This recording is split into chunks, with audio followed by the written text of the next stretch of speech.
Week number 18. Wow. I can't believe how fast this season flew by, man. Week 18 picks, 2025, 26 NFL season. And, welcome to 2026, people. As this is premiering on Friday, because there are no more Thursday night games, and if it were up to me, I would always have my picks premiere on Friday. It's nice to just take a little break from all this and get some more time in. But yeah, Week 18 picks had a pretty solid Week 17. Went 10-6, and all I need is a winning week and a couple of people to have some down weeks, and I will officially defend my title for the second year in a row. So let's get on to it. Week 18 picks, 25-26 NFL season. And now, like last week, I will be starting with the games that do not have any playoff implications, so I will not go in order here per se. But yeah, let's get started with it. And I will be starting with the Dallas Cowboys and the New York Giants out in New Jersey. Dallas coming in at 7-8-1, coming off of a Christmas Day win over the Washington Redskins rather. And the Giants are 3-13, and I think the one time that Giants fans want them to stink up the joint and play like crap, they go on ahead and have their best game of the season and beat the Raiders 34-10, which means the Giants have messed up their tank for the second year in a row by winning in Week 17. They did the same thing last year when they beat the Colts in Week 17. So, yeah, even when the Giants win, they lose. So, there's that. I am just going to go right ahead and take the Dallas Cowboys to win this one, simply because the Cowboys, they have dominated the Giants over the last 7 or 8 years or so, and just the Giants, they are probably going to take who they want in the draft anyway, at most likely second overall, and a loss here, I think, clinches them the second overall pick. But I am going to go ahead and take the Cowboys to win this one and just finish up the season strong by taking everything out on the New York Giants. Then we got my first of 2 toilet bowls this week to wrap things up. Yep, 2 toilet bowls this week. Toilet bowl number 1 is fittingly the Battle of Ohio between the Cleveland Browns and the Cincinnati Bengals in Cincinnati. And before I start, I want to give a congratulations to the Cleveland Browns as they won the toilet bowl for this season. This is their 5th appearance. They tied the Miami Dolphins, but the Browns have more toilet bowl wins than the Dolphins do. So congratulations, Cleveland. You are the 25-26 Toilet Bowl champions. Here's your trophy for it. But, the Browns, they're coming off of their upset win over the Steelers on Sunday, where they had a strong first quarter, and then they didn't do anything for the rest of the game, but you can always count on the Steelers to shit their pants against teams they should blow out, especially when they can, clinch the division title in said game, but that's for later. But yeah, the Browns are 4-12. I don't think there's a chance now that they're going to be even in the top 5 when it comes in the draft, but we'll see come April. But yeah, that's the thing with the Browns. The Bengals, they continue to rack up meaningless wins. They continue to rack up garbage time wins when they should have been doing it all season. And for that matter, I am going to go ahead and take the Bengals to win this one over Cleveland. And the Bengals, they end the year off strong. I don't know for sure if Joe Burrow will be playing his last game in a Bengal uniform. I highly doubt that, but we'll see. But regardless, I'm going to go ahead and take the Bengals to win in Week 18 like they did all the way back in Week 1 over the Browns, this time in Cincinnati. And then my second toilet bowl of the week. Who would have thought that the Kansas City Chiefs would be in a toilet bowl in the Patrick Mahomes and Andy Reid era? Man, it's just been that type of season for the Chiefs. You know, everything has fallen way off. They've had a massive Super Bowl hangover. They got exposed a lot this year. Mahomes did tear his ACL, and he will miss significant time. But even before that, the Chiefs were just playing very bad the entire season. And here we are now. They're coming off of a Christmas Day loss to the Denver Broncos, where their third-string quarterback, who his name I'm not going to try and pronounce because I'm just going to butcher it, but they came off of a valiant effort, but they came up short. And they're taking on the Las Vegas Raiders, who are 2-15, blown out at home by the Giants last week, 34-10. And the Raiders are in command for the number 1 overall pick for April's draft. So here's the thing with this one: the Chiefs are 6-10 on the year, if I'm not mistaken. I'm pretty sure they're 6-10. But yeah, the Chiefs, they have just looked real bad all season. And I'll be honest, as much as I would love to pick the Raiders to win this game here and upset the Chiefs, it is in Vegas's best interest to lose this game and to retain the number 1 overall pick for the draft. Because I believe if the Raiders win and Tennessee loses, then that would mean the Titans, I'm pretty sure that would mean the Titans would get the first overall pick, because the Raiders actually beat Tennessee earlier in the season. That was the last team the Raiders beat, and then they've lost every game since then. But, yeah, I think if Vegas wins and Tennessee loses, then that would put the Titans for the second year in a row having the first overall pick in the draft.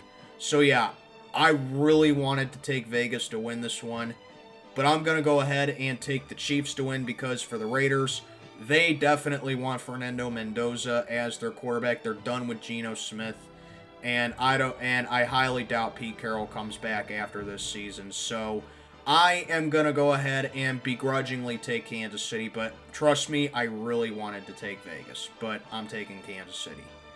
All right, on to the games that matter. These games have either playoff implications or seeding implications. So let's get on to it. Starting with the first game of the week, which is on Saturday afternoon, between the Carolina Panthers and the Tampa Bay Buccaneers in Tampa. So the Panthers are coming off of a tough home loss to the Seahawks, and they are 8-8 on the year. Bucs are 7-9 on the year as they lose again. They lost to the Miami Dolphins, got off to a fast start, and then everything just fell off after that. And right off the bat, I just have to say, the fact that one of these two teams are going to get a home playoff game just disgusts me. You know, the NFL really has to do something about the playoff format. Like, number one, get it back to 6 teams. There was nothing wrong with the 6-team format. It was perfect. So that's number one.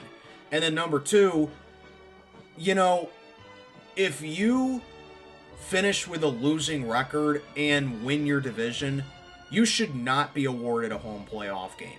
Like, I get it. I get that every division has to have at least one team in the playoffs. I get that. But if you have a losing record and you win your division, you should not have a home playoff game.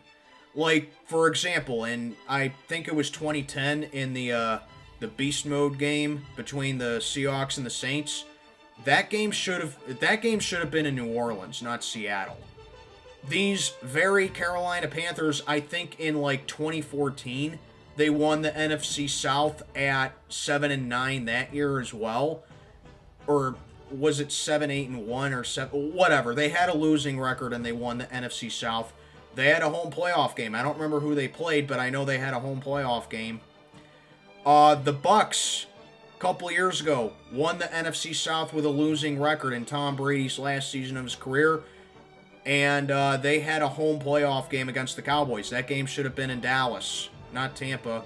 Washington, back in 2020, won the East with a losing record. Had a home playoff game against Tampa Bay. That game should have been in Tampa, not D.C. There may have been more that I'm missing, but you get the point. If you have a losing record and clinch your division, you should not have a home playoff game. Like, it'd be one thing if Carolina won this game and clinched the South, and they finished 9-8. Even then, it would still suck, but at least the Panthers would be over 500. But the fact that one of these two teams are going to have a home playoff game, oh my God, the NFL has to do something about that. But anyway, basically the winner of this game clinches the South, you would think, but it's not exactly that. It's like that for Carolina. All the Panthers have to do here is win, and they clinch the division, and they end Tampa Bay's season. Whereas the Bucs, like 2 months ago, it looked like they were going to run away with the South when they were 5-1, and they've lost 8 out of their last 10 since, and everything just fell off with Tampa. So the Bucs, they need to win, and they also need Atlanta to lose on Sunday for them to clinch the NFC South, because, as I'm going to get into the Falcons-Saints game later, that game has a lot more implications than people are talking about. But Panthers and the Bucs, Tampa Bay, as I said, they have just been ice cold over their last 10, whereas the Panthers, they actually do have momentum, and they did beat Tampa a couple weeks ago. And as I keep alluding to with these types of games, it is very hard to sweep a team when you play said team twice in 3 weeks. But this is an exception. I am going to go ahead and actually take the Panthers to win this game and complete the sweep of the Bucs. And yeah, that would clinch Carolina the NFC South. So yeah, I'm taking Carolina to win. I just simply trust them more than I trust Tampa Bay. Like, after the Bucs dropped it to Atlanta in the way they did, and the Saints in 4 days, that really made me lose a lot of faith with Tampa. But then again, the Panthers did get swept by the Saints, so really I trust neither of these teams. But the team I trust a little bit more are the Panthers, so I'm taking Carolina to win this one over the Bucs and clinch them, I think, their first division title since Cam Newton's MVP season in 2015. Saturday night, my personal game of the week right here. This is going to be a phenomenal game. And this one was the game that took me the longest to think about. Seahawks and the 49ers in San Francisco. So the Seahawks are coming off of a win over the Panthers last Sunday, and Seattle now currently holds the number 1 seed in the NFC. And if the Seahawks win this game, then they clinch the first round bye in the NFC playoffs. And the 49ers, they won an absolute shootout over the Chicago Bears on Sunday night, 42-38, behind an amazing game by their offense. And with everything that the 49ers have gone through this season, with injuries, players being in and out of the lineups, the fact that they are 12-4 and they have a legitimate shot at clinching the number 1 seed in the NFC, what a job by Kyle Shanahan. What a job by this 49er team. What a job by Brock Purdy. For a while, I was not really a believer in Brock Purdy because I thought he was a plug-and-play type quarterback. But this season made me turn a leaf with Brock Purdy. I think Brock Purdy's a very good quarterback. He's been playing great over the weeks. I think he really is legit. So, Yeah, what a season it's been for San Francisco. So as I alluded to, the winner of this game clinches the number 1 seed, and it also clinches the NFC West. And back when these two teams played all the way back in week 1, like the Browns and Bengals, as I said earlier in the video, the 49ers won, and at that time I thought the Seahawks were going to be in for a long season, but all Seattle has done has just turned in a phenomenal season of their own. And right off the bat, I'm looking at a running back matchup for the ages right here. Zach Charbonnet, great game for the Seahawks. He had 2 touchdowns on the ground against the Panthers.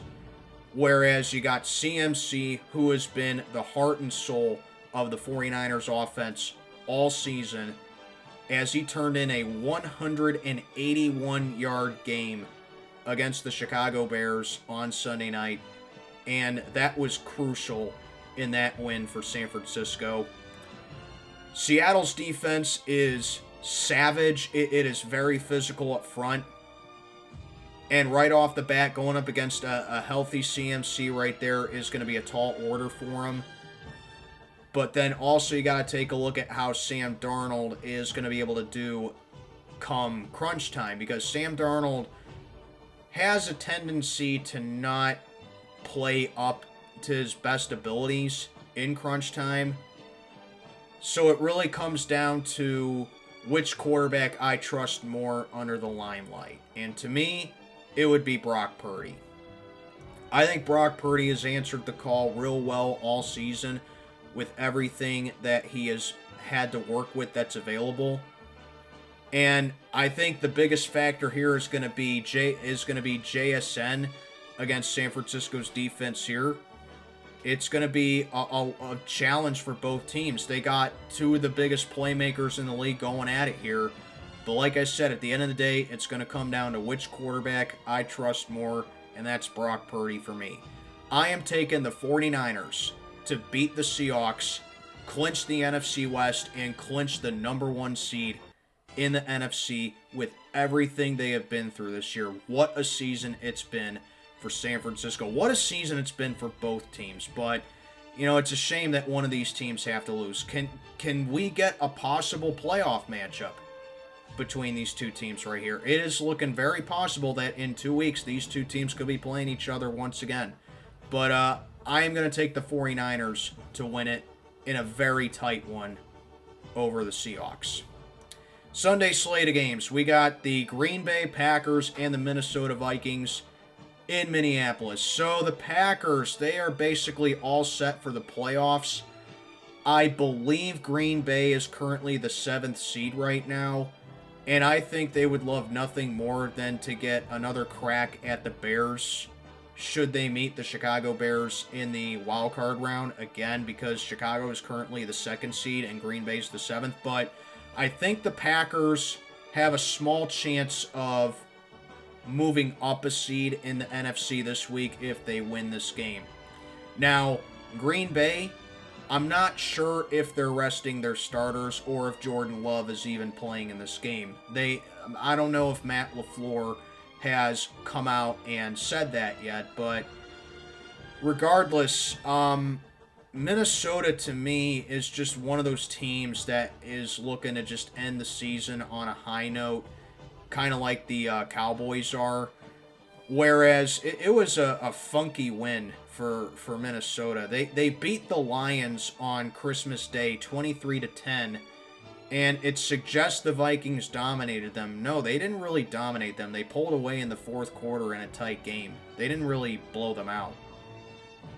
The Vikings won that game with Max Brosmer only passing for 3 total net yards. Okay, the completed passes he had accounted for 51 passing yards, but he also got sacked a couple of times and lost 48 yards on the sack.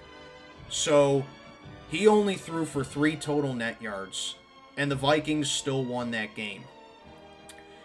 I don't know if J.J. McCarthy is going to play in this game or not, but I think regardless of who the Vikings are playing, I think I'm going to take them as my upset of the week here. Simply because I don't know if Green Bay is going to rest their starters, but even if they are, I don't know if Jordan Love is going to play in this game, and if he is, he's probably not going to be 100%. And I think Minnesota's defense is physical enough to make life rough for him. And I think the Packers, like I said, they would want to get another shot at playing the Bears in the playoffs after the way they lost to them a couple weeks before. Not saying Green Bay's going to throw this game. I'm just saying it's a game that they can afford to lose. But like I said, there might be that small chance that Green Bay could move up a seed with a win. I didn't really look too into that because I'm only looking at like the top seeds in each conference. But regardless, the Vikings are going to be my upset of the week. I'm going to take Minnesota to win this one over the Packers. Like week 18 is usually the week where all the bad teams win. So yeah, I'm going to take Minnesota as my upset of the week. Colts at the Texans in Houston. Man, oh man, what a season it's been for the Colts. 2 months ago, they looked like the best team in the NFL. Not just the best team in the AFC, but the best team in the league. They were 7-1. Best offense in the league. Great defense. Had that bad loss to the Pittsburgh Steelers. Followed up with another pretty bad performance. And then their last win came in overtime against the Atlanta Falcons. And the Colts have not won a game since then. Everything just fell off. And the straw that broke the camel's back was Daniel Jones' injury. And Jonathan Taylor, for a time, he was getting MVP consideration. He has completely fallen off of the MVP talks. Just, man, what a depressing season for the Colts. And they got eliminated from playoff contention last week because their opponent, the Houston Texans, beat the Chargers last Saturday for Houston to clinch a playoff spot. The Texans, these two teams kind of had like opposite seasons, you know. The Texans got off to an 0-3 start. And since then, Houston has won 11 of 13 games. They have been playing phenomenal football. Defense is still just amazing. They got a very good defense down there in Houston. But the thing that's really holding the Texans back is their offense. Like, I'm telling you, if Houston's offense can just finally wake up and they can catch lightning in a bottle, and I think now would be a great time to do it, the Texans, I think, are legitimate Super Bowl contenders. They already punched their ticket to the playoffs. I don't think Houston has ever been a wild card team in the playoffs now that I think about it.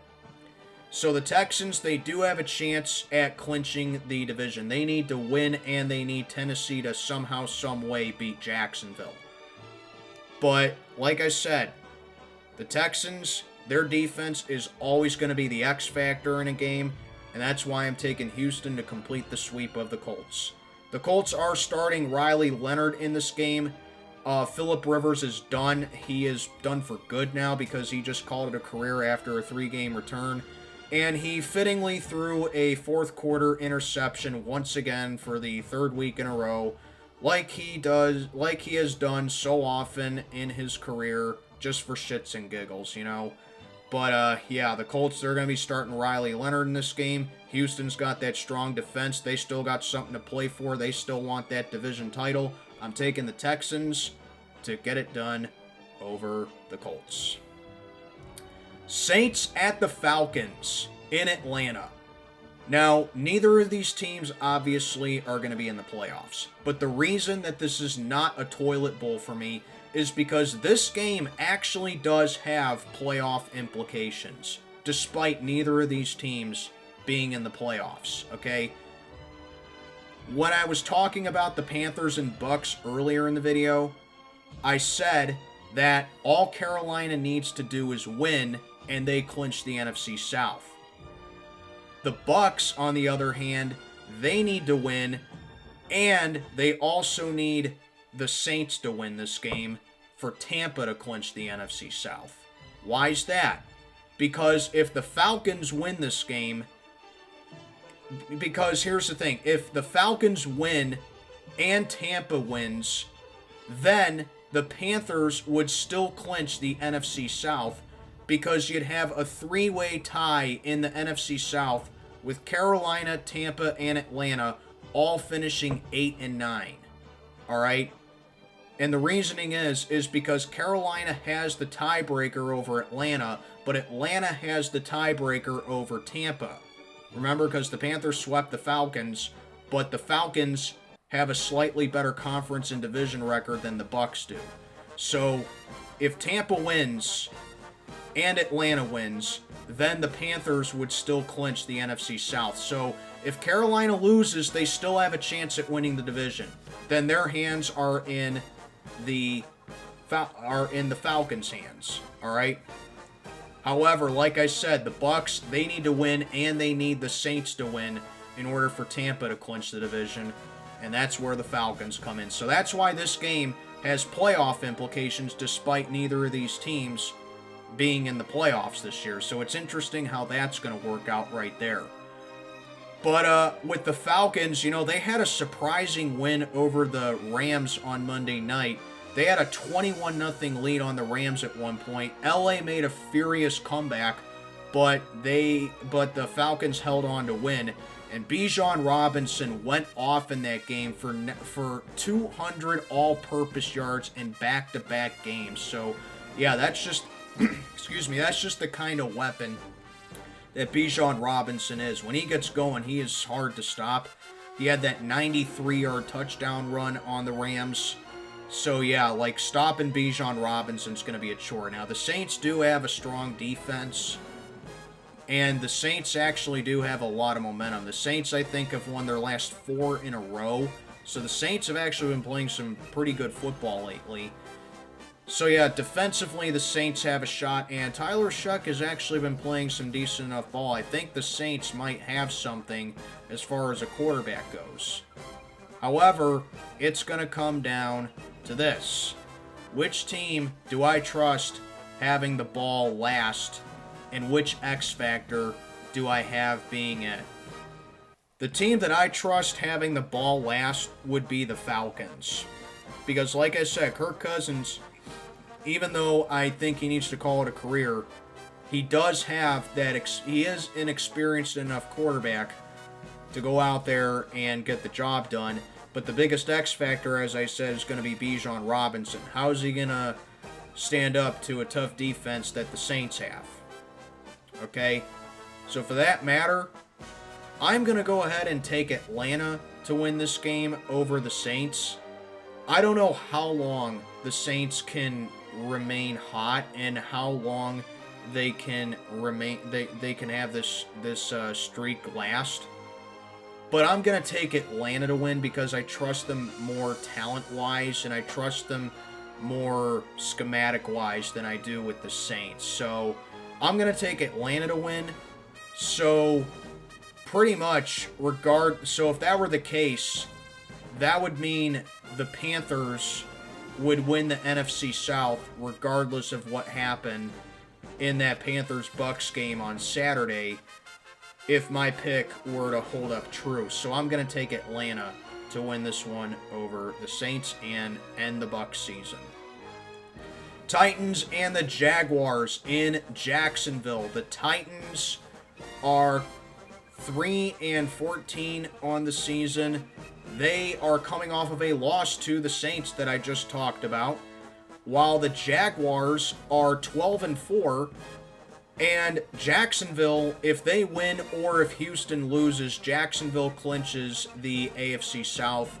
It would be their second division title in the last 4 seasons.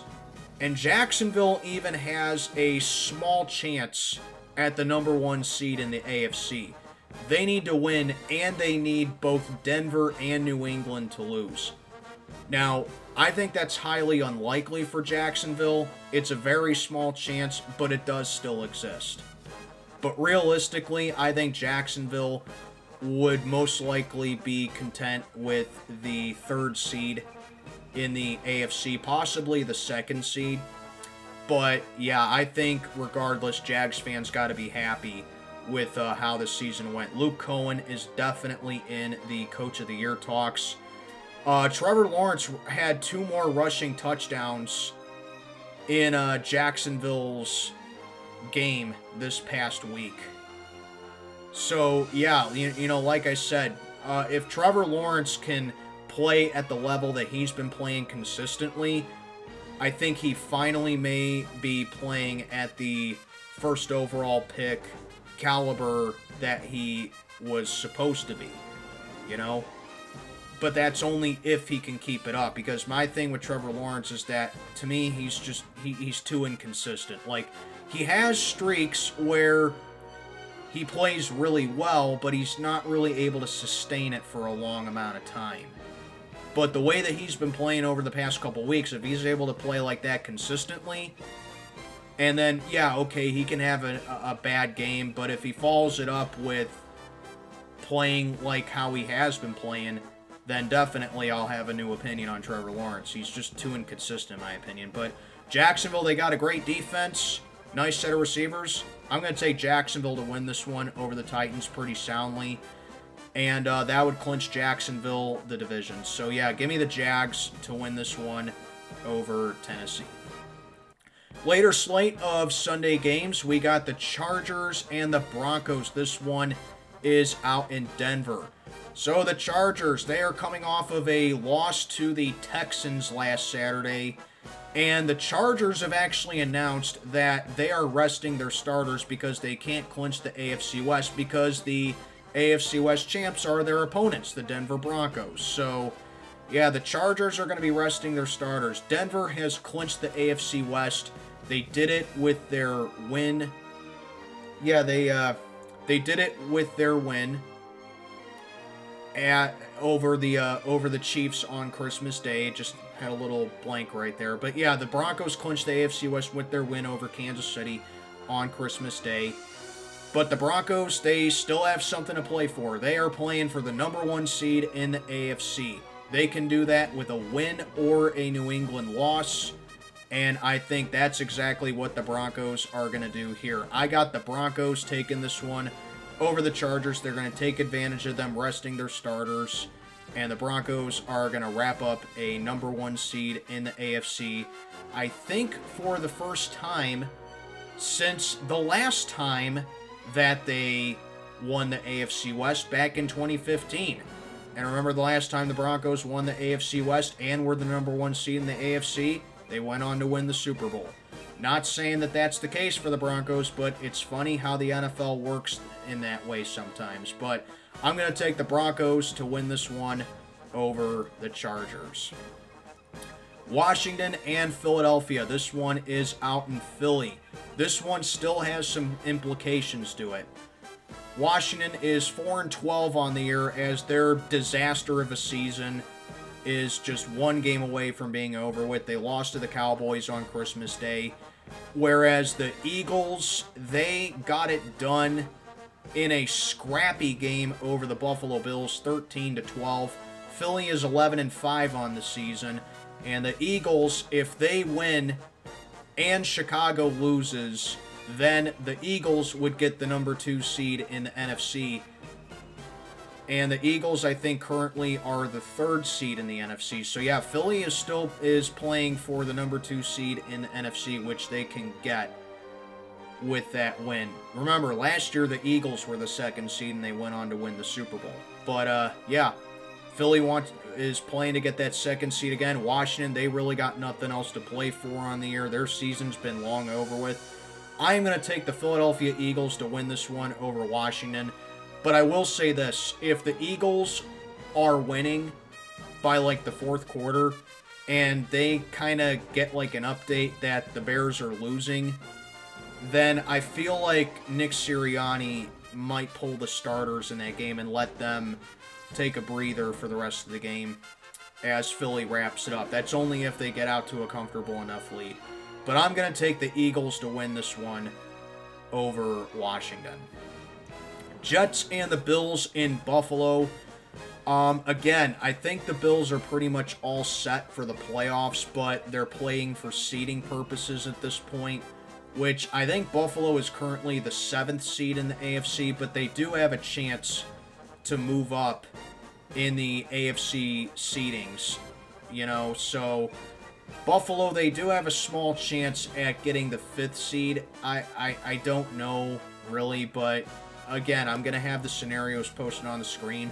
Some of these I already know, but the Bills, I believe they still have a small chance at getting the 5th seed, but they're currently the 7th seed in the AFC, and they're taking on the New York Jets, so I really don't think this needs much explaining. I'm taking the Bills to win this one pretty handily over the Jets because I don't see how Buffalo can possibly rest their starters in this game when they still have something to play for. And the Jets, they just got nothing. They got nothing to play for. They got 5 touchdowns dropped on them by Drake May. And taking on a Bills team that, yes, they're not going to be AFC East champions, but they are playing to get the 5th seed in the AFC. They still got something to play for. I think Buffalo wins this one. I don't know if the Bills are going to be resting their starters. Sean McDermott hasn't said anything about it. At least I don't know anything about it. But yeah, I'm taking Buffalo to win this one. Miami at New England. This one is in Foxborough, as the Dolphins are coming off of a win over the Bucs, and the Patriots went into Jersey and they chose violence on the Jets. 42-10. They steamrolled the Jets. Drake May, 5 touchdown passes, as I think Drake May has now slightly leapfrogged Matthew Stafford for the MVP frontrunner with that performance, because Stafford has been a little shaky over the past couple weeks. Personally, my vote still goes to Matthew Stafford, but you have a genuine case for Drake May now. Drake May's always been right there, but, Drake May, I think he may be the favorite now. But my vote still personally goes to Matthew Stafford. But anyway, the Patriots, much like the Broncos, they are battling for the number 1 seed in the AFC. New England, they clinched the number 1 seed with a win and a Denver loss I think. I don't know if it's an and or an or. Again, I'm going to have the scenarios posted on the screen. But yeah, New England, they need to win this game, or they need Denver to lose at the very least. But yeah, going up against the Dolphins, which, this doesn't look as much of a layup as it is, because the Dolphins have actually given the Patriots a lot of trouble over the years, basically ever since Tua Tagovailoa was drafted. I mean, the Dolphins have really always given the Patriots trouble, but that was more so when the matchups were in Miami. But if you remember, all the way back in week 2, when I was down in Florida on my honeymoon with my wife, the Patriots actually went down to Miami and beat the Dolphins. Now the game shifts up to Foxborough, and I don't know what the weather's going to be like, but, it's early 2020. It's the beginning of 2026. It's in January. I don't imagine the weather's going to be particularly warm. And and the Dolphins, as we all know, they are notorious for playing bad in the cold. But again, I don't know for sure if the Patriots are just going to run away with this game. Because, like I said, the formula for the Patriots, with this particular team at least, is that they get off the fast starts and they punch you in the mouth early on, and then they take their foot off the gas pedal and they coast to a win. And they kind of did that against the Jets. It was 42-10, but in the blink of an eye, New England had a monumental lead. The Patriots were up 35-3 at halftime against the Jets. And as I said, New England ended up winning 42-10. Both teams exchanged touchdowns after that. So I think New England could do that against Miami, but I see it being a little more hard fought. So I'm going to make this my spread of the week. And I'm going to go ahead and take the Patriots to win. But I'm going to take Miami with the points. I think this is too much of a favorite for New England. I think they'll win, but I'm going to take Miami to cover. 28-24, Patriots win, but I'm going to take the Dolphins with the points.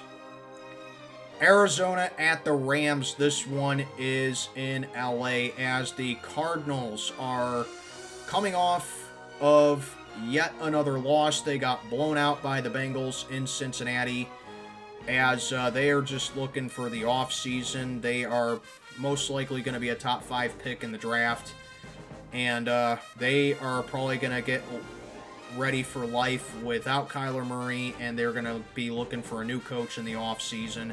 And they're taking on the Rams, who are playing for higher playoff seedings. The Rams, they blew their chances of winning the NFC West with that loss to the Falcons. And the Rams still have I believe LA can finish no lower than 6th in the NFC. So I think the Rams are going to be playing to retain their number 5 seed in the NFC. You know, I still think the Rams are a very dangerous team going into the playoffs, but, you know, that loss to Atlanta where LA had 4 days of rest and they came out trailing 21-0 at one point, that has to knock them down a couple of pegs. But I am definitely not underestimating this Rams team going into the playoffs. So I don't know if the Rams will be resting their starters. I don't think they are, because they still want to play for seeding positioning. But regardless, I'm going to take the Rams to win this one convincingly over Arizona and retain that number 5 seed in the NFC and get ready for Wild Card Weekend. So, yeah, I'm taking LA to win this one handily over the Cardinals. Lions at the Bears in Chicago. As Detroit, their season is over with. What a disappointment it's been for the Lions this year. They are 8-8 on the year. They got eliminated from playoff contention on Christmas Day with their loss to the Vikings. And, yeah, year one without Ben Johnson, it just wasn't a good one for Detroit, especially in that game. Detroit coughed the ball up 6 times against Minnesota, and Jared Goff was responsible for 5 of them. So, yeah, terrible, yeah, very, very disappointing season for Detroit. Horrible game against Minnesota. They got swept by the Vikings. So, yeah. And they're taking on the Chicago Bears, who are 12-4 on the year, and the Bears are currently the number 2 seed in the NFC. I don't think Chicago can be the number 1 seed now because of their loss to San Francisco. I think that game between the Bears and the 49ers would determine which of those teams had the better chance of being the first seed in the NFC, and the 49ers won. So that's why the Seahawks-49ers game is winner gets the number 1 seed. So Chicago, they can't be the number 1 seed, but the Bears, they can lock up the number 2 seed with a win or a Philly loss on Sunday, and that's what I think the Bears are going to be playing for. So I don't think Chicago is going to be resting their stars. But yeah, you know, the Bears, they clinched the NFC North. It was a phenomenal year for Chicago. Ben Johnson definitely is in Coach of the Year talks. He has, I'll tell you right now, Ben Johnson, if it wasn't for Kyle Shanahan, he would be my pick. I have to give it to Shanahan, though, because of the injuries that the 49ers had and the fact that he has a strong chance. He is a win away from getting the number 1 seed in the NFC. Literally, if it wasn't for Kyle Shanahan, Ben Johnson would be my pick for Coach of the Year. What a season it was for Ben Johnson. Getting Caleb Williams developed, getting Caleb Williams on the right track, making him look like a superstar quarterback. Working incredible with that Chicago offense. Defense was a letdown for sure this year, but the Bears, if you're a Bears fan, you got to feel very good about this team going forward. You know, I'll say it. I bought the hype with the Bears before the season began. I predicted the Bears to be a playoff team this year before the season began. I didn't think they'd be this good. I didn't think the Bears would win the division. I thought they were going to be a wild card team, probably like a 9 or 10 win team. The Bears exceeded expectations this year. What a season for the Chicago Bears, man. And they got a chance to be a top 2 team in the NFC. All they got to do is beat the Detroit Lions, who mollywopped them all the way back in week 2. Like I said a bit ago, when I was down in Florida with my wife on my honeymoon, Detroit dropped a 50 burger on the Bears. Bears are going to remember that game. They are going to want to put the Lions at a losing season this year. Their old coach wants to do it to his coach. I'm taking the Bears to maul the Lions here and clinch that number 2 seed and get ready for the playoffs. Who knows? We could see Bears-Packers in the playoffs this year, next week. I'm taking Chicago to beat Detroit. And wrapping up the regular season, game number 272 on the season. Baltimore Ravens and the Pittsburgh Steelers, my matchup on Sunday Night Football. It's winner take all. When it shouldn't be winner take all, because the fucking Pittsburgh Steelers should have this division wrapped up by now. They should have won this division, or at the very least had this division out of reach since like week 11. But no, because Mike Tomlin's an idiot, DK Metcalf's an idiot, Aaron Rodgers is old and washed up, and the defense is so motherfucking inconsistent. Here we are now. How many opportunities have the Steelers had to end the Ravens' season and bury their grave? It's unbelievable that it always happens to this team. Again, not that I'm surprised about it, okay? If you're a Steeler fan, this shouldn't surprise you at all. But as a fan, it just infuriates me. It pisses me off that this team just can never handle their business. And now because they can't handle their business and because they want to make things more complicated than it should be, their season is on the line on Sunday night. They lose this game, their season's over with. When Lamar Jackson missed, a month of the season? And the Ravens were 1-5 at one point, and the Steelers were like 3 or 4 games ahead of them. I'm telling you, any other team has that division wrapped up no earlier than like week 11. I'm telling you that right now. Baltimore got off to a horrendous start. Derrick Henry had an amazing game against the Green Bay Packers. They beat the Packers. The Steelers lost to the fucking Cleveland Browns on Sunday. Yeah, if you're noticing something, I had my upset, I had my spread. What am I missing? Oh, that's right. I'm missing a lock of the week.